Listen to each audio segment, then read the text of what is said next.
Buenas tardes. Muchas gracias, COSIAC, por permitirme presentar esto. Mi presentación va a ser bastante elemental, en gran parte dirigida a técnicos y a médicos que hacen eco. Voy a repetir muchas cosas que ustedes saben. Aquí han hablado excelentes personas en el manejo de regurgitación mitral y aórtica, y esto es complementario. Lo nuevo es la revisión de los resultados quirúrgicos, porque me voy a recibir básicamente a cirugía. El eco es el patrón de oro en evaluar la severidad de la insuficiencia mitral y aórtica. La etiología, y esta es una lámina importante, de la insuficiencia mitral, tenemos una degenerativa que se ve alrededor del 1 a 2.5% de la población general, y hay una gama de patología, desde el simple prolapso mitral. No tienen, estoy tratando de ver para señalar, desde el prolapso mitral, que es el circunscrito, la displasia fibroelástica, que representa un estado más avanzado localizado, y por último en la enfermedad de Barlow, en el cual hay un engrosamiento difuso degenerativo de la válvula. La segunda condición es la miocardiopatía dilatada e isquémica, donde los mecanismos de regurgitación mitral son diferentes a la degenerativa. En la degenerativa cabe resección, como vamos a ver, de la patología degenerativa. En cambio, miocardiopatía dilatada, como vamos a ver, e isquémica, es un problema muchas veces de tracción y de alteración de la morfología ventricular. No me voy a referir a la etiología reumática, endocarditis ni otras. Este es un trabajo sumamente interesante de Pravin Shah y su compañero cirujano, en el cual ellos analizan una clasificación que me pareció sumamente interesante. La primera, en el cual hay una motilidad normal de la válvula, y entonces perforación, válvula cleft o dilatada. La segunda es cuando existe un excesivo movimiento de la válvula. Fíjense que en el primero hay motilidad normal, aquí es excesivo, que se ve en la ruptura valvular, en el prolapso que sube mucho y con segmentos dañados. Y esta patología, que es la restrictiva, donde se ve miocardiopatía dilatada o isquémica. No me voy a referir al tipo de SAM o tampoco de unas combinaciones híbridas. Un criterio sumamente importante es que el diagnóstico de prolapso debe ser hecho en el paresternal, no en la posición de 4 cámaras, porque en 4 cámaras, como la morfología, la válvula mitral está en una silla de montar, la posición apropiada es el paresternal. Y los criterios deben ser, lo que se recomienda es que sea 2 o más milímetros del plano y que la válvula esté engrosada. Entonces, como voy a hablar de cirugía en sujetos asintomáticos, y el punto es el siguiente: a diferencia de regurgitación aórtica, que tiene una evolución sumamente lenta, cuando un paciente tiene una regurgitación mitral, la evolución puede ser mucho más rápida. Y el punto que se plantea es, si un paciente con regurgitación mitral es severa, no siente nada, ¿cuál es el momento de operarlo antes de que haya daño irreversible miocárdico? Entonces hay 2 criterios, el de cirugía temprana o el de observación. Brevemente, los cirujanos tienen diversos procedimientos para tratarlo, desde el anillo mitral, desde la resección de la válvula mitral cuadrangular con su reparación, la traslación de cuerda y la corrección del cleft y el simple reemplazo. Y técnicas modernas tienen ustedes digamos, la movilización de cuerda, la reparación de la posterior y el nudo de Alfieri. Y aquí están, como en algunas circunstancias, ellos modifican el implante de las cuerdas. Estas serían las técnicas por las cuales se hace la reparación. Esta horrible lámina es importante y nos ilustra cómo diferenciar la regurgitación leve, la moderada, de la severa. Y aquí tenemos las medidas que ustedes hacen todos los días, desde la dimensión auricular, ventricular, subvalvular, el área de color, el Doppler pulsado, la densidad del Doppler continuo y el Doppler de la vena pulmonar superior derecha. Y es una graduación, esto está publicado en las guías de la American Society of Echo. Y por ejemplo en la severa, por supuesto que la aurícula está dilatada, el ventrículo está dilatado, el aparato puede estar desde ruptura, de flail, anormal, el área de color que no se debe utilizar sino en condiciones estrictas puede ocupar el 40%, domine la onda E. Una cosa importante y sencilla es ver la densidad de la regurgitación, donde muchas veces el pico temprano es un signo de severidad, lo mismo que una onda E superior a 1.5 y la inversión de vena pulmonar. Todos esos son signos de regurgitación mitral severa. Aquí tenemos el ancho de la vena contracta. Por ejemplo, mucha gente lo utiliza y lo apoya, pero por ejemplo Pravin Shah dice que no lo considera fiable. De todas formas, como un ancho de vena contracta es sumamente sencillo de determinar, es sumamente útil. Nosotros en el laboratorio lo usamos.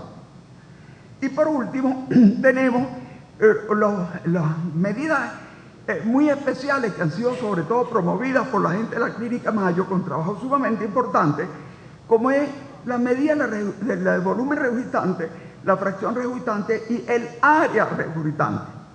Entonces, y aquí tienen las cifras, son de volumen regurgitante más de 60, la fracción regurgitante más de 50 y el área de 0.4. Entonces, en un laboratorio, como usualmente ocurre, en el cual hay una gran cantidad de pacientes, muchas veces uno está impedido de hacer estas últimas medidas. Y yo les voy a dar a ustedes las medidas, por ejemplo, como han sido promovidas por la Clínica Mayo, que ha hecho gran énfasis en eso, y las muy sencillas de laboratorio. Aquí tenemos la clásica PISA que todos ustedes conocen. Lo primero es que hay que bajar el Nyquist a 40. Un consejo es muy para simplificar la medida. Entonces usted luego mide el PISA y ya tiene para el cálculo del flujo regurgitante, simplemente la fórmula, usted multiplica 250 por R al cuadrado. Es decir, eso lo hacen así. Y de inmediato tienen el flujo regurgitante. Y entonces luego usted mide el pico del jet regurgitante y ya tiene el área regurgitante. Entonces este caletre tan sencillo les permite a ustedes, si ustedes tienen tiempo, de obtener esta medida. Primero, poner el Nyquist a 40. Segundo, hace un zoom para poder medir bien el PISA. Congela, después de escoger el mejor, 250 por R cuadrado. Y ya tiene el volumen de flujo regurgitante. Y de allí pasa al ERO al dividir la cifra obtenida por la velocidad pico y el volumen por la integral. Hay un vasito de agua. Perdón.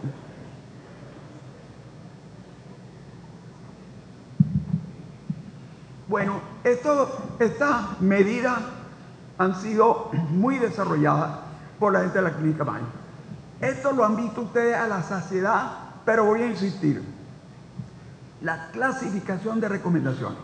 Clase 1 es una evidencia en la cual hay acuerdo que algún tratamiento es beneficioso, útil y efectivo. Es lo ideal, que cualquier acción terapéutica sea grado 1. Grado 2, que hay evidencia conflictiva o divergencia de opinión. En el 2A, la opinión es en general favorable. En el 2B está menos establecida y en el 3 está contrario a hacerlo. Es decir, prácticamente casi a todos los actos médicos deben estar guiados por este acuerdo 1, 2, 3. El nivel de evidencia es A, B o C de cada uno de ellos. En el A es cuando depende de múltiples trials randomizados. En el B es de un solo trial randomizado. Y en el C es que hay un consenso de opinión de los expertos. Entonces entramos aquí, me repito que me voy a referir a la cirugía de insuficiencia mitral y luego aórtica asintomática, y luego voy a hablar de los sintomáticos.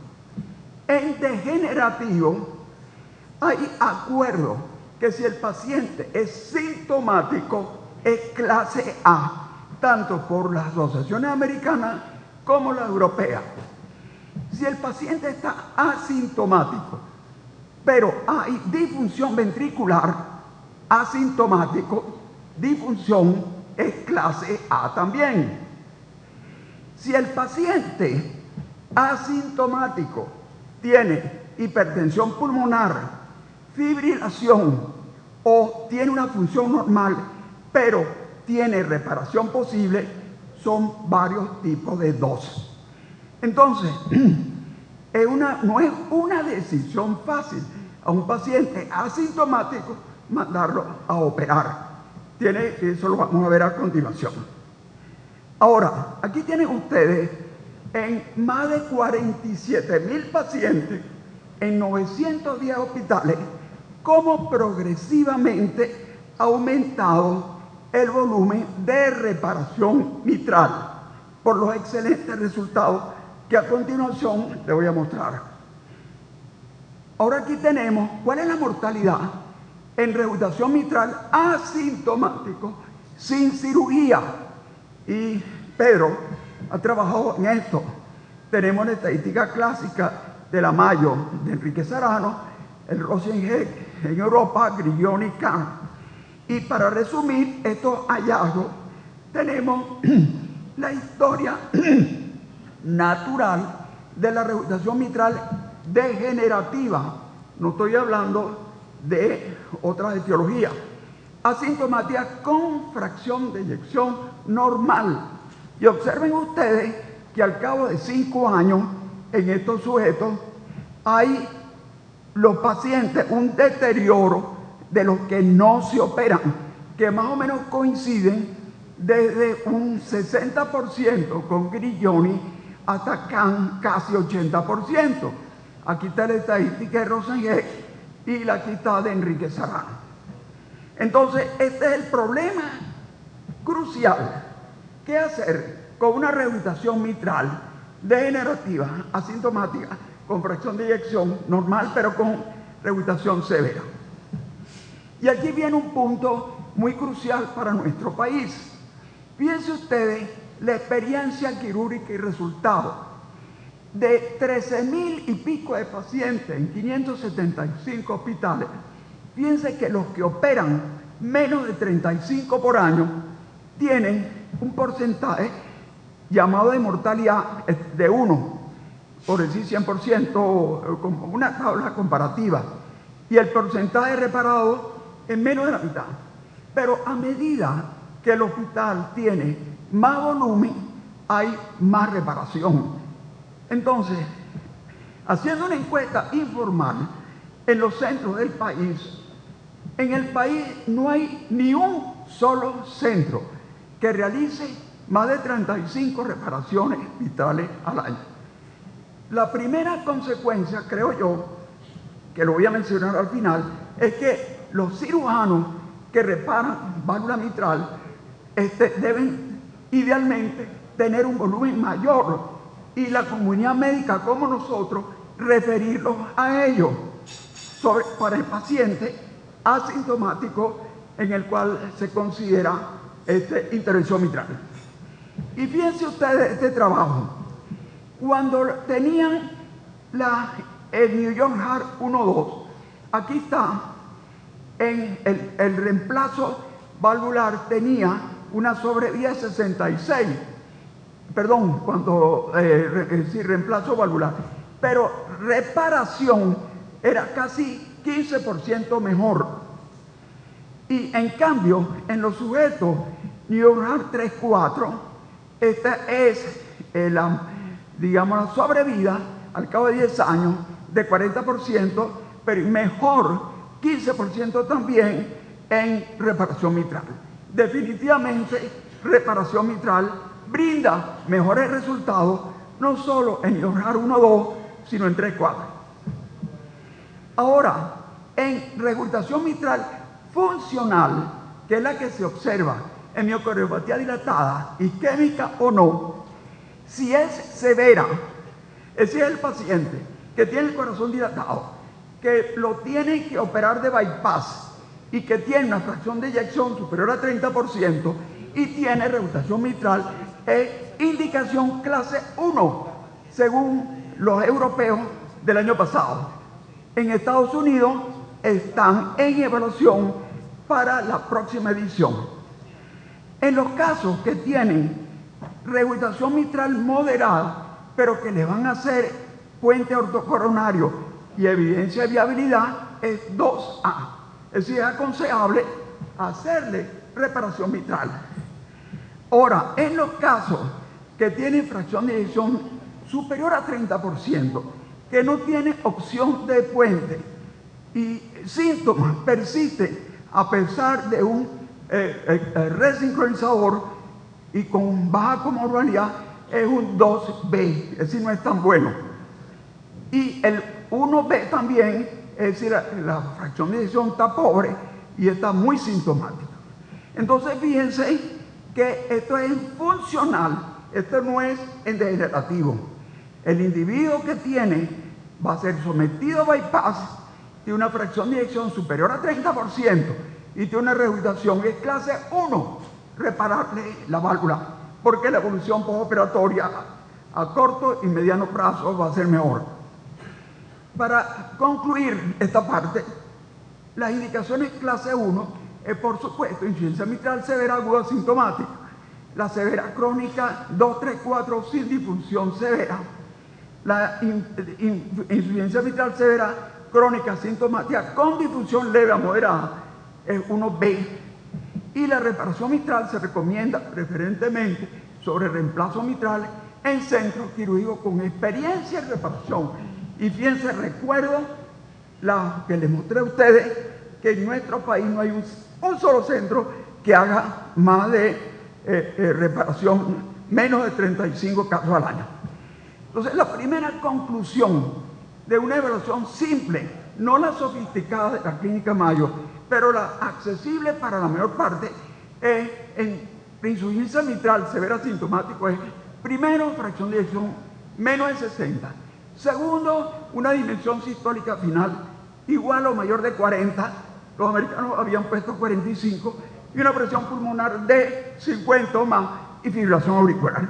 Ese paciente asintomático que tenga esas cosas, hay que pensar si mandarlo a operar, por lo menos en la recomendación. Como mencionó esta mañana Leonardo, una alternativa no quirúrgica de resolver el problema de la regurgitación es el clip mitral de aplicado de Alfieri, que lo ven ustedes aquí, cómo se pasa a través del septo interauricular. Aquí está el clip y da la imagen del antifaz, como se escribe. Este paciente es 6 años post implante del clip, que se hizo por primera vez mundial, que lo hizo el doctor Condado. Esta es la evolución 6 años después, una regurgitación mitral muy severa. Ahora, sin embargo, el mundo no es tan bonito. En algunas veces, en el 2011 se publicó el trial Everest 2, en el 2011, comparando, randomizado, la diferencia entre reparación y cirugía. Y observen que en casi todos los casos, la cirugía fue mejor que el clip mitral. Me dice Leonardo que ahorita están por empezar un trial donde usar el clip mitral en casos descartados para cirugía, con insuficiencia cardíaca avanzada, con severa regurgitación mitral, en el cual el clip mitral puede ser opción. Y fíjense ustedes, por 1 año en este ensayo, la cirugía fue necesario en el 20% de los clips y en los operados en 2%, y la rehabilitación fue 2 o más. En la mitad de clips, en cirugía solo 17. Entonces hay que pensar muy bien que lamentablemente el clip quizás no es toda la solución. Entonces, para terminar insuficiencia mitral y brevemente aórtico, tenemos, llega un paciente con rehabilitación mitral severa, ¿tiene o no tiene síntomas? Si el paciente no tiene síntomas, ¿cómo está la función del ventrículo izquierdo? Y luego, si la fracción de eyección es menos de 60 y la dimensión es más de 40, teóricamente va para reparación. Ahora, si el paciente con buena función, tiene una fibrilación, puede pasar a reparación mitral. Si el paciente con rehabilitación mitral severa tiene síntomas, entonces, si la fracción de eyección es más de 30 y la dimensión sistólica, diastólica es menor de 55, considera reparación.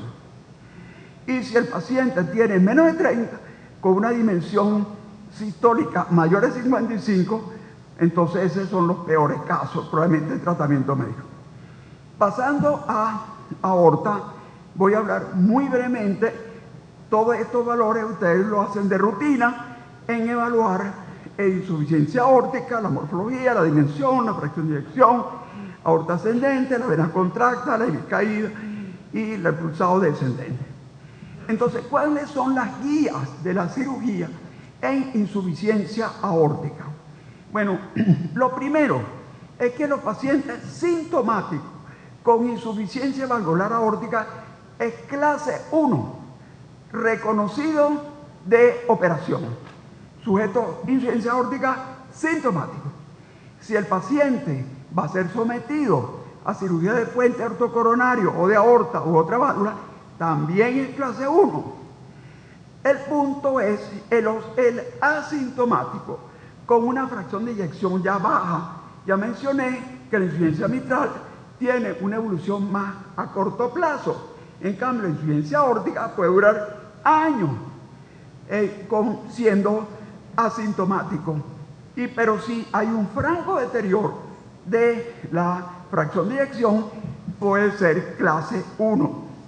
Ahora, si el paciente tiene una muy severa dilatación diastólica 75 y sistólica 55, puede ser un clase 2A o si hay una progresiva dilatación. Y aquí está la historia natural de la insuficiencia aórtica asintomática.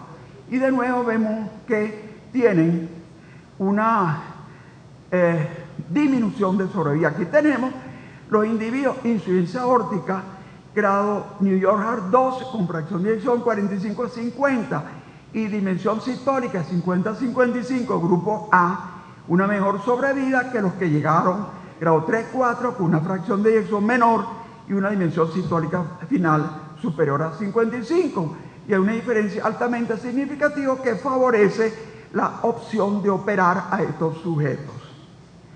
Aquí está lo mismo en otro trabajo, donde la mortalidad, sin embargo, fíjense, en 9 series la mortalidad es 0,18% y es relativamente bajo. Y en asintomático, de nuevo, se recomienda la evaluación periódica de la función, etc. ¿Qué hubo de la nifedipina? Que hace como 20, 30 años el doctor Rahim Tula publicó en New England un trabajo y estimuló, y aparentemente el uso de nifedipina tenía una menor incidencia de necesidad de reemplazo. Pero evangelistas, que prácticamente ya vieron que preside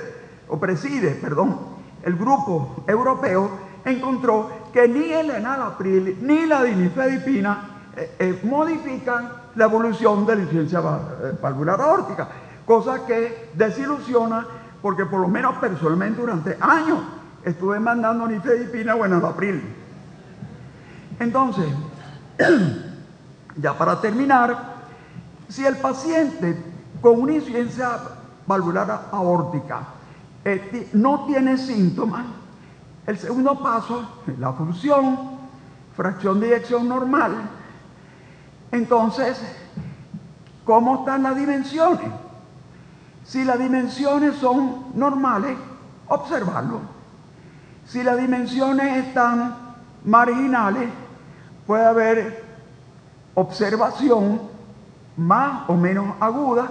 Si el paciente que no tiene síntomas, que tiene buena función, que tiene unas dimensiones de 55 o 70, probablemente va a ser candidato a cirugía. Y si el paciente con insuficiencia aórtica tiene los síntomas equívocos, una prueba de esfuerzo puede ser útil. Si es anormal, puede ser indicación de reemplazo. Y si tiene síntomas, es una clase 1.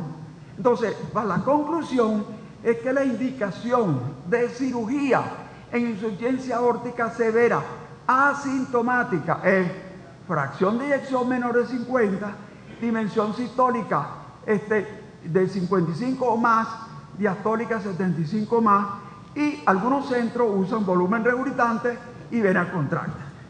Conclusión: óptimos resultados quirúrgicos se obtienen en centros con cirujanos dedicados a reparación valvular. Tenemos buenos cirujanos en nuestro país que tienen experiencia con reparación, pero no llegan a la cifra mínima señalada. Es la única manera de ofrecer a pacientes asintomáticos buenos resultados y sobrevida. Y lo ideal es tratar de referirlos a ellos. Muchas gracias.